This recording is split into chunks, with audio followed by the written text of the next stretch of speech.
সমাগত সকল ভক্তচরণে এবং এই গ্রামের গোমাতা চরণে শতকোটি দণ্ডবাদ প্রণতি জ্ঞাপন পূর্বক আপনাদের একান্ত কৃপা করুণা যাচনা করে হরিকথায় প্রবেশ করবার প্রয়াস করছি।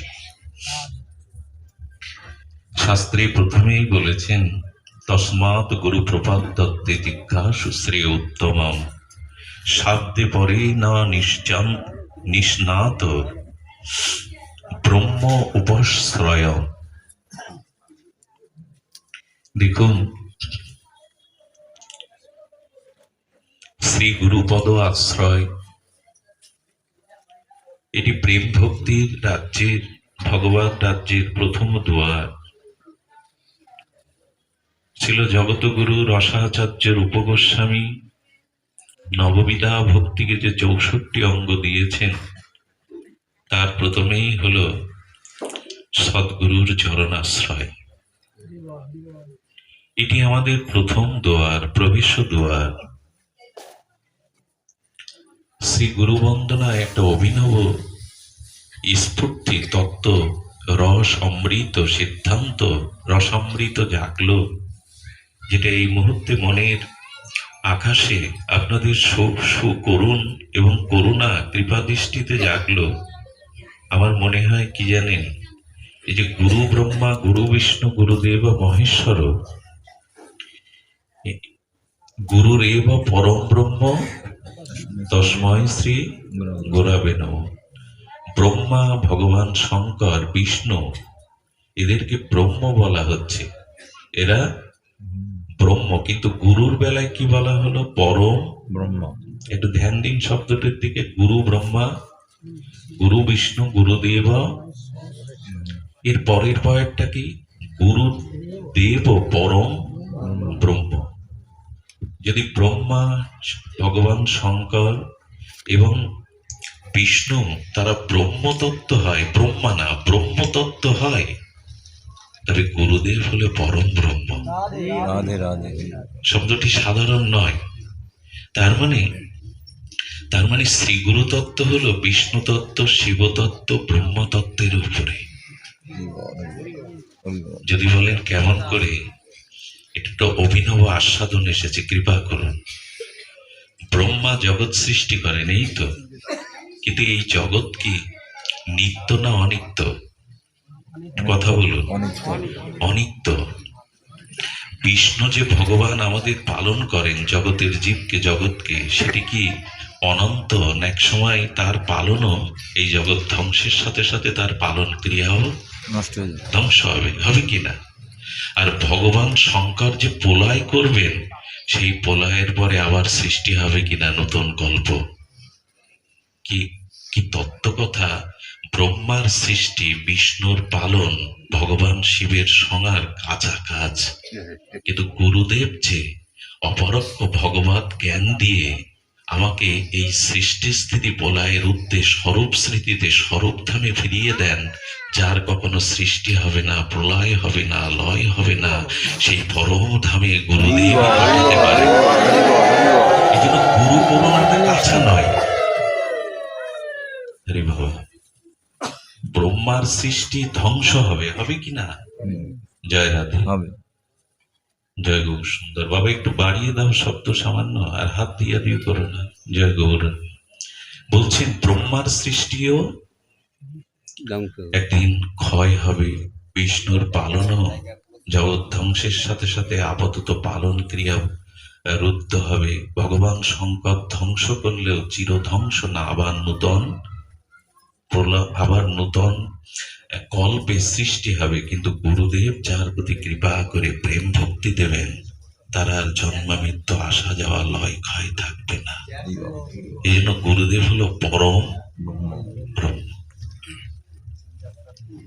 বলুন তো কি তত্ত্ব গুরুদেব? গুরু পরম ব্রহ্ম। কারণ গুরুদেব যেটা দেন সেটা অনন্ত, স্থায়ী, সনাতন। ব্রহ্মার সৃষ্টি সনাতন নয়, কিন্তু শ্রী গুরুদেবের যে কৃপা করুণা, সেটি অনন্ত, অসীম। এই জন্য শ্রী গুরু তত্ত্বে শ্রী মহাপ্রভু বলেছেন, কিবা ন্যাসী কিবা যোগী শূদ্র জ্ঞানে নয়, যেই কৃষ্ণ তত্ত্ববেত্তা সেই গুরু হয়।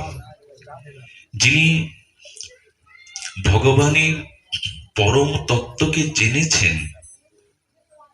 আচ্ছা, লক্ষ্য করুন তো, শাস্ত্র বলেছেন জগৎগুরু ভগবান শ্রীকৃষ্ণ, রাঘবেন্দ্র রামচন্দ্র, তারা যখন জগতে এসেছে, সেই পরম ব্রহ্ম এবং সেই অনাদিরাদি সচ্চিদানন্দ বিগ্রহ ভগবানের কেউ ভগবানের উপরে কোনো তত্ত্ব আছে কি?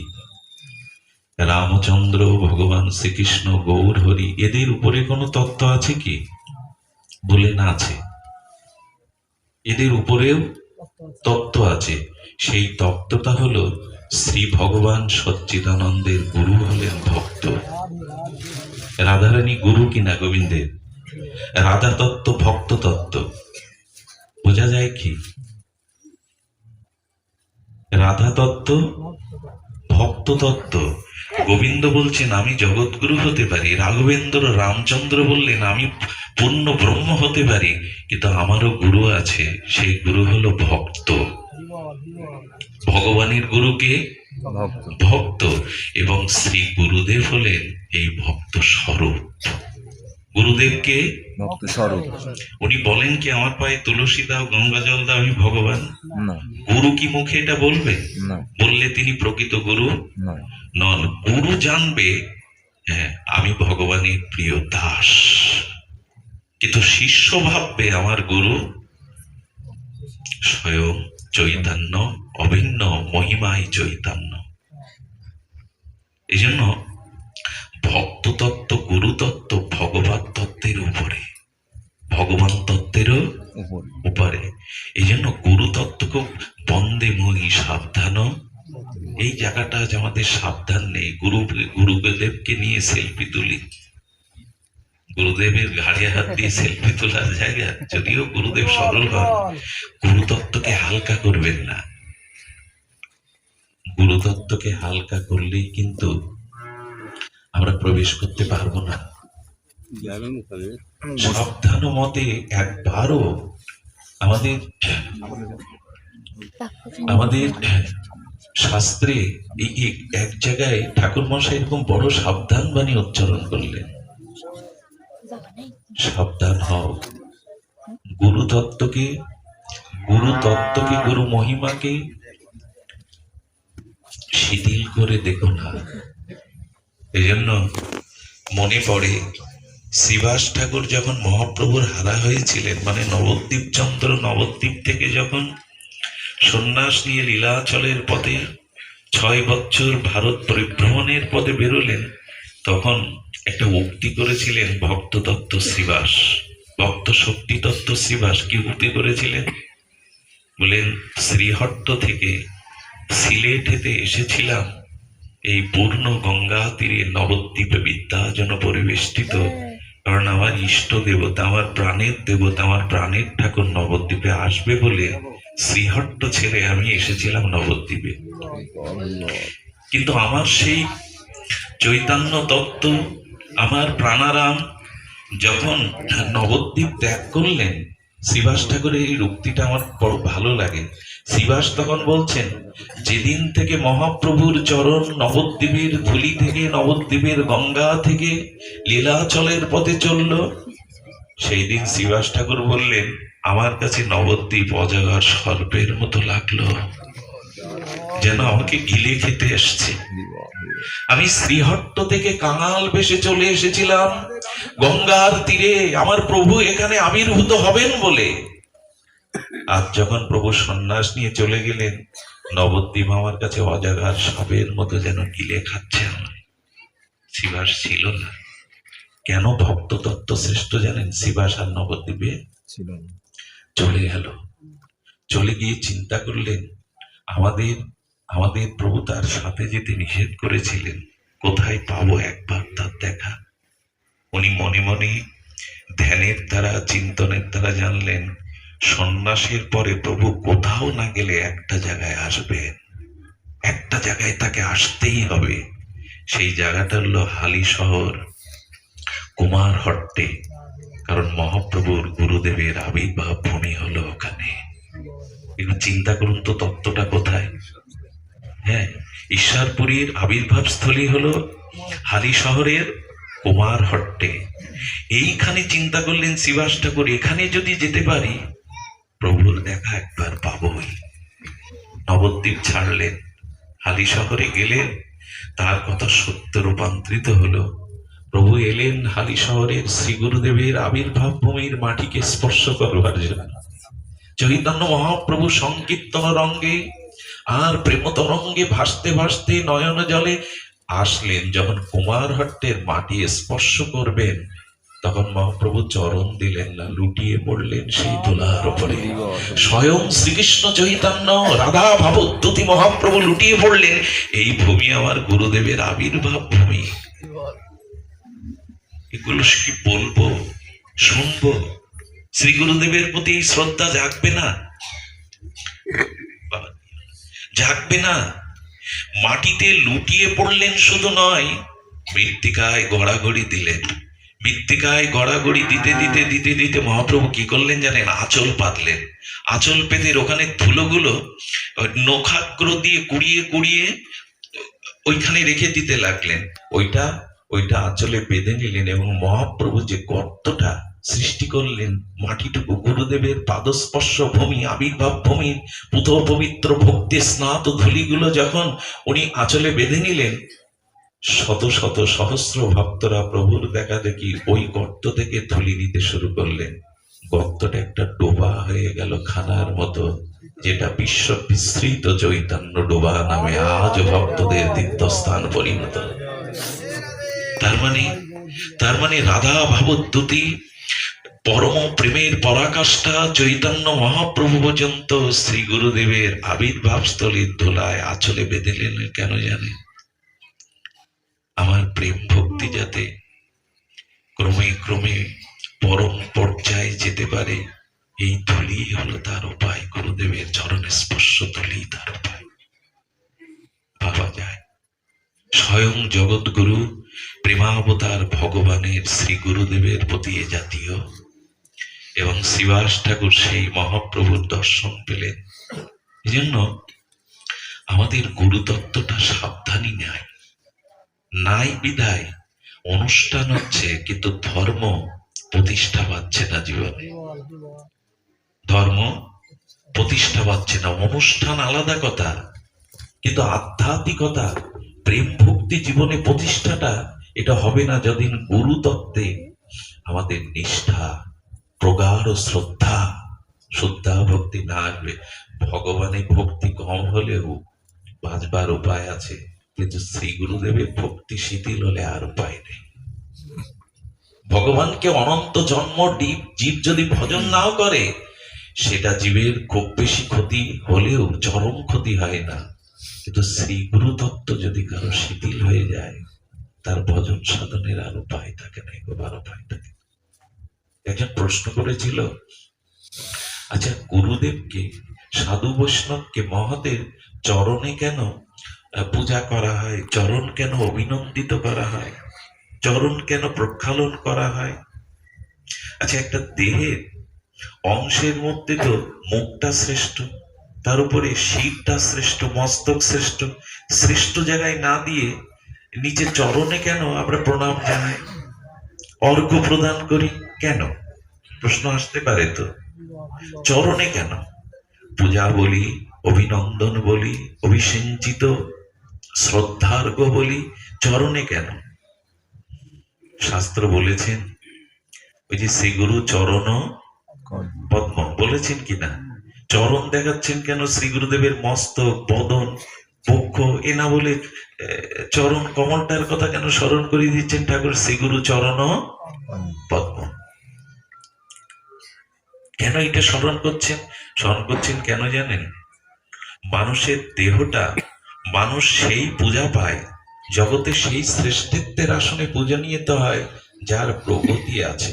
প্রগতি মানে যিনি নিজে প্রেম ভক্তির পথে এগিয়েছেন আর অন্যদেরকেও পিছু পিছু প্রেম ভক্তির পথে এগিয়ে নিয়ে যান, একে বলে প্রগতি, ভক্তির প্রগতি।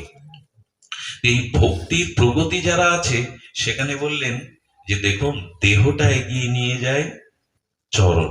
দেহটাকে এগিয়ে নিয়ে যায় আপনি এখানে হেঁটে এসেছেন, তো কিছু দূর লেবেছেন গাড়িতে, কিন্তু হেঁটেই তো আসতে হয়েছে। দেহটা এগিয়ে নিয়ে যায় চরণ, আর প্রেম ভক্তির পথে এগিয়ে নিয়ে যায় শ্রী গুরুদেবের আচরণ। শ্রী গুরুদেবের আচরণই প্রেম ভক্তের পথে এগিয়ে নিয়ে যায়। এই চরণই মানুষকে যেমন জাগতিক পথে এগিয়ে নিয়ে যায়, তেমন শ্রী গুরু চরণই আমাদের ভগবান রাজ্যে, প্রেম রাজ্যে এগিয়ে নিয়ে যায়। এই জন্য গুরুচরণ, শ্রী গুরু চরণ পদ্ম। মনে পড়ছে প্রয়াত ভাগবত আচার্য, যিনি ভাগবত বীজ অঙ্কুরিত করে ফুল ফল ফলিয়ে আমাদের মতো তৃষ্ণাত্মকে পদার্থকে দাগিয়েছিলেন, সেই প্রাতঃস্মরণীয় শ্রী নির্মল দাদাজি মহারাজ। উনি বলতেন শ্রীগুরু চরণ পদ্ম। শ্রীগুরু চরণ পদ্ম কেন বলছেন না, পদ্মের যেমন অষ্টদল পাপড়ি, তেমন শ্রী গুরুদেবের চরণ আশ্রয় করার সাথে সাথে ভক্তির পদ্মটা বিকশিত হয়ে যায়, ওর মধ্যে প্রেম মধু সঞ্চরিত হয়। আর তখনই জীবের ভবতৃষ্ণা, এই ভবরোগ ক্ষয় হয়। হ্যাঁ, গুরুদেব হলো ভবরোগের মহা ঔষধি। আর কোনো ঔষধ নাই, আর কোনো ঔষধ নাই। এই জন্য শ্রী গুরু তত্ত্ব যেন আমাদের জীবনে সদিল হয়, শিথিল না হয়। গুরুদেব কি দেখিয়ে দেন দেখুন, আশ্রয় করিয়া ভজে। এই আশ্রয় করিয়া ভজের একটা শব্দ ছিল, গুরু মহারাজ আস্বাদন দিয়েছেন।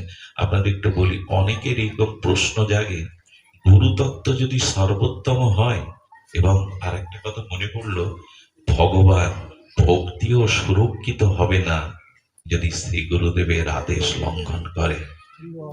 আমি আমার ভাগবত জীবনে এরকম বড় তত্ত্ব পাইনি। কি বললাম কথাটি?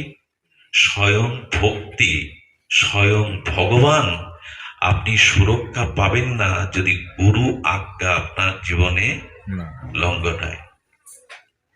বলে এত বড় কথা বলছো, ছোট মুখে অনেক বড় কথা বলে ফেললাম। বললো না, কথাটি আমার না, রামচরিত মানসে আমাদের তুলসীদাস গোস্বামী তিনি একটা দৃষ্টান্ত দিয়েছেন। দেখুন, আমাদের গুরু তত্ত্ব হলো সংকর্ষণ তত্ত্ব। কি তত্ত্ব?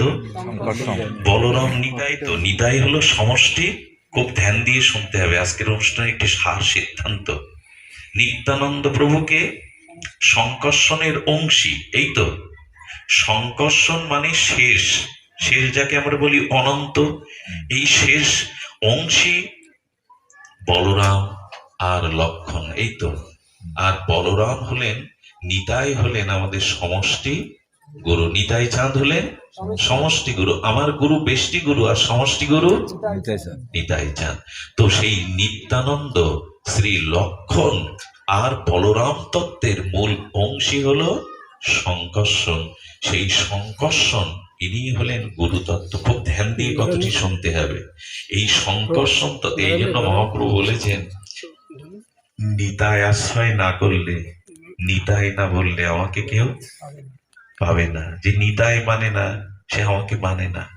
যে নিতাই বলবে সে আমায় পাবে। এখানেই মহাপ্রভু গুরুতত্ত্বকে বৃহৎ করেছেন, সমষ্টি গুরু নিত্যানন্দ।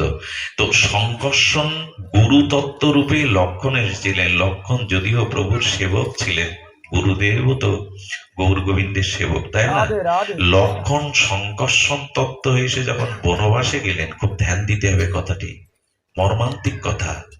এটা শোনার পরে মাথা ঘুরে গিয়েছিল আমার, যে ভগবান এবং ভক্তিও রক্ষা পাবে না যদি শ্রী গুরু আজ্ঞা লঙ্ঘন হয়। তার দৃষ্টান্ত হলো এই সংকর্ষণ শেষ গুরুতত্ত্ব মহিমা লক্ষণ হয়ে যখন রঘুপতি রামচন্দ্র সীতার সাথে বনবাসে এলেন, যেদিন মারি স্বর্ণ হরিণ হয়ে সামনে এলেন, এবং বারবার জানকী দেবী বললেন প্রভু সোনার হরিণ চাই।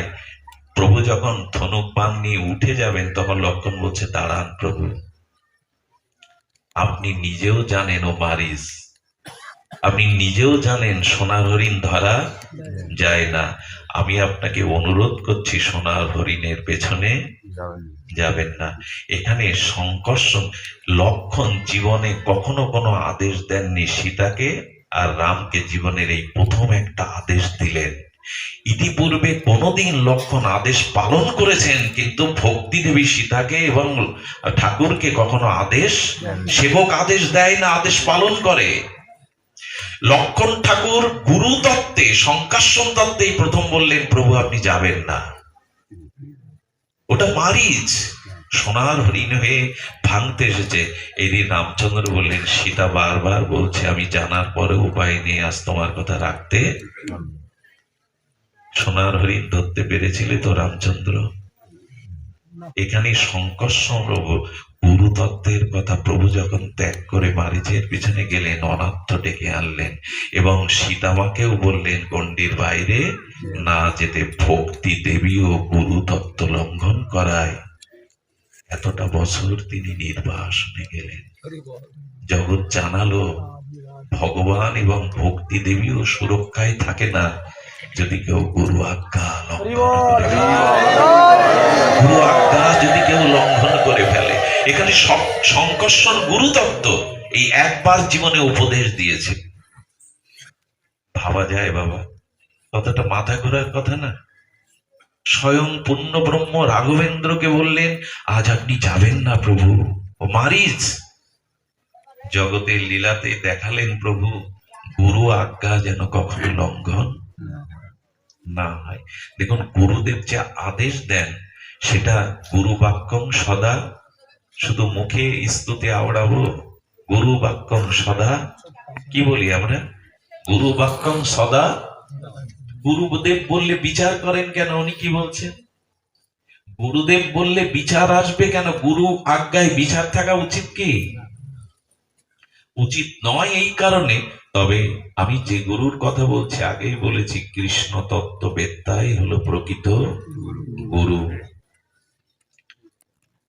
যিনি যিনি কৃষ্ণ তত্ত্ববেত্তা, ওই যে সাক্ষাৎ ঋক্তেন, হ্যাঁ কি বলেছেন? তস্মাৎ গুরু প্রপদ্যতে এবং জিজ্ঞাসু শ্রেয় উত্তমম। গুরুদেবের লক্ষণ করেছেন চক্রবর্তীপাদ। শব্দে পরে চ নিস্নাত ব্রহ্ম উপশ্রয়ম। আরে বাবা, এই জন্য শ্রী গুরু আদেশকে, বাক্যকে সদা সত্য ঠাকুর মশাই বলেছেন।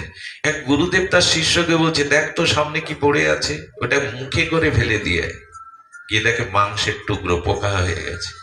কি বলছেন? ওটা মুখে করে ফেলে দিয়ে। সবাই গেল না, এক সরল গেল। গুরু বাক্য সদা সত্য।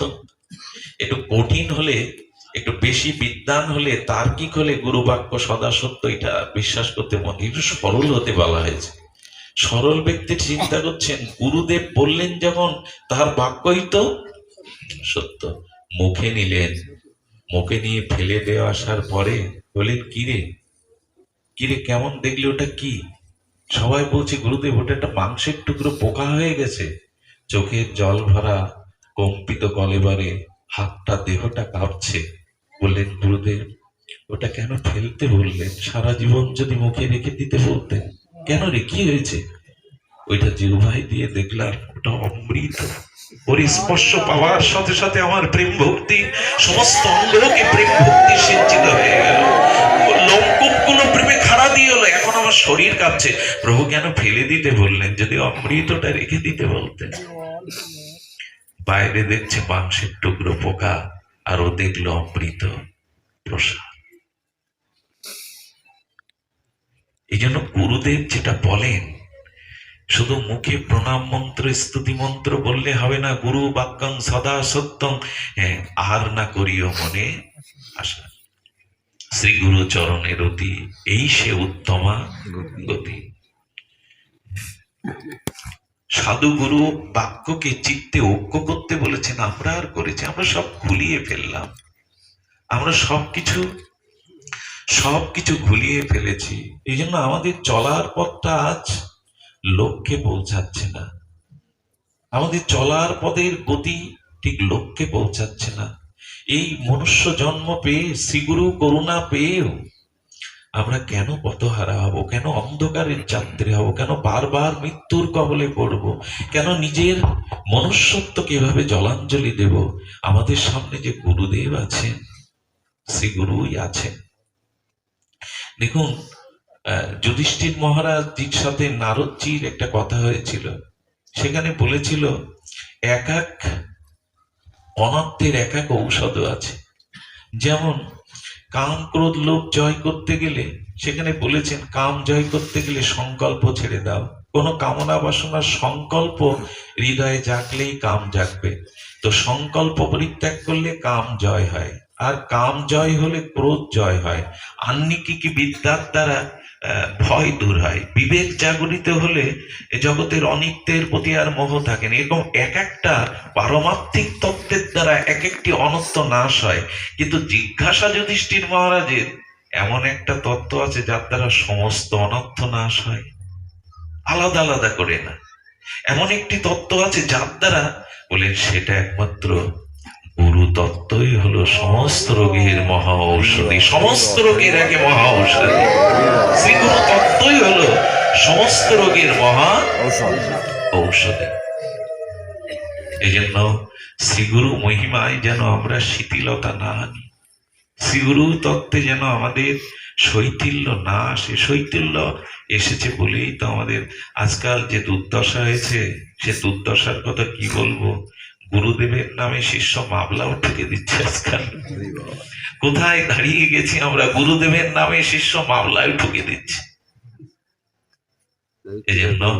এই জন্য গুরু বাক্যকে সদা সত্য করে শ্রীগুরু চরণকে আশ্রয় করে আমাদের প্রথম স্বরূপে পৌঁছানোর দোয়ার, প্রেম ভক্তির দোয়ার এই তত্ত্ব, এই তত্ত্ব, এই গুরুতত্ত্ব। এই গুরুতত্ত্বকে সম্বল করার পর মহাপ্রভু বলেছিলেন এবার ভাগবতে এসো। গুরুতত্ত্বের পরে এবার তোমার অধিকার হলো ভাগবত ধর্মে প্রবেশের। দুই ভাই হৃদয়ের খালি অন্ধকার, দুই ভাগবত সঙ্গে করান সাক্ষাৎকার। এক ভাগবত বড় ভক্তি রসশাস্ত্র, আর ভগবত বড় ভক্তি রস পাত্র। এই দুটোকেই মহাপ্রভু বললেন হৃদয়ের খালি। খালি মানে প্রক্ষালন। সমস্ত অনন্ত জন্মের পাপ তাপ দুর্বাসনা কামনা কুসংস্কার, এই অন্ধকার দূর হবে এই দুই ভাগবতের আশ্রয় গ্রহণ করো। এক গ্রন্থ ভাগবত আর এক ভক্ত ভাগবত। মহাপ্রভুর নির্দেশ নামার মধ্যে এটাই আমাদের নির্দেশ। এই দুই ভাগবতের সাক্ষাৎকার তোমার জীবনে অনন্ত বুঝিয়ে প্রেম ভক্তি দিয়ে দেবে। খালি অন্ধকার, সব অন্ধকার দূর হবে। অন্ধকার দূর হবার এছাড়া দ্বিতীয় পথ মহাপ্রভু দিয়ে যাননি। আর এই জন্য ভাগবতের এত মহিমা। এই কলিযুগে ভাগবতের মহিমা কেন জানেন? আপনাদের জানা একটি তত্ত্ব আবার একটু স্মরণ করি। এতে আমাদের শ্রবণে